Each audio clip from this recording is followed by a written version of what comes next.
Hello friends, ఈరోజు నిమ్మకాయ పులిహోర చేసుకుందాం అండి. దానికి కావాల్సినవి అన్నీ పెట్టుకున్నాం చూడండి. శనగపప్పు, మినపప్పు, ఆవాలు, వేరుశనగ గుళ్ళు, జీడిపప్పు, అలాగే ఇక్కడ కరివేపాకు, పచ్చిమిరపకాయలు, అల్లం, కొంచెం ఇదేంటంటే అండి ఆవపిండి, కొంచెం ఆవపిండి కూడా వేస్తున్నాను. ఇది ఎలా చేసుకోవాలో నేను చూపిస్తాను. ఫస్ట్ చూడండి, సాల్ట్ వేసేసుకుంటున్నాను.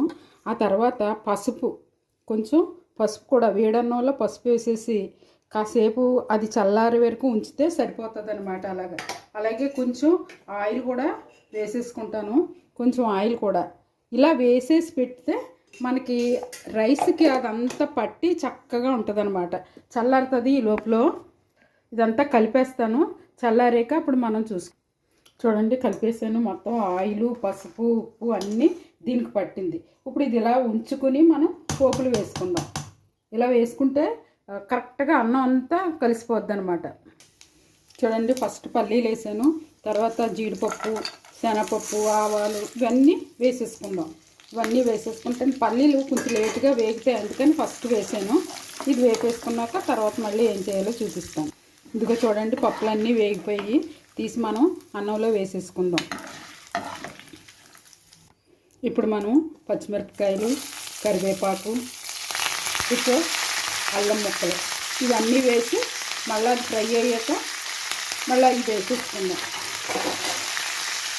చూడండి, ఈ పోపు కూడా అయిపోయింది. ఇది కూడా రైస్లో వేసేసుకుందాం. అంతే, తర్వాత ఏం చేయాలో నేను చూపిస్తాను.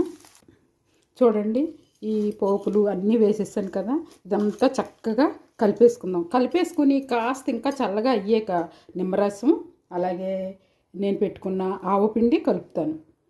కొంచెం చల్లారాక చూడండి, నిమ్మరసం వేసేస్తున్నాను.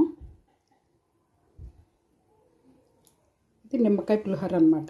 నిమ్మకాయ పులిహోర. అలాగే నేను చేసి పెట్టుకున్న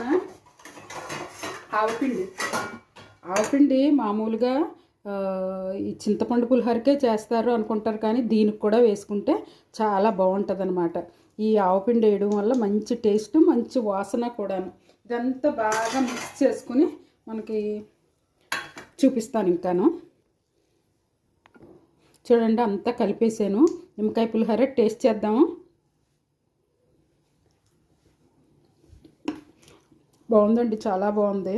ఇలా మీరు చేసి తిని నాకు కామెంట్ రూపంలో తెలియజేయండి. అన్నీ సరిపోయాయి. పులుపు కావాలంటే వేసుకోవచ్చు, లేకపోతే లేదు. నాకైతే సరిపోయింది.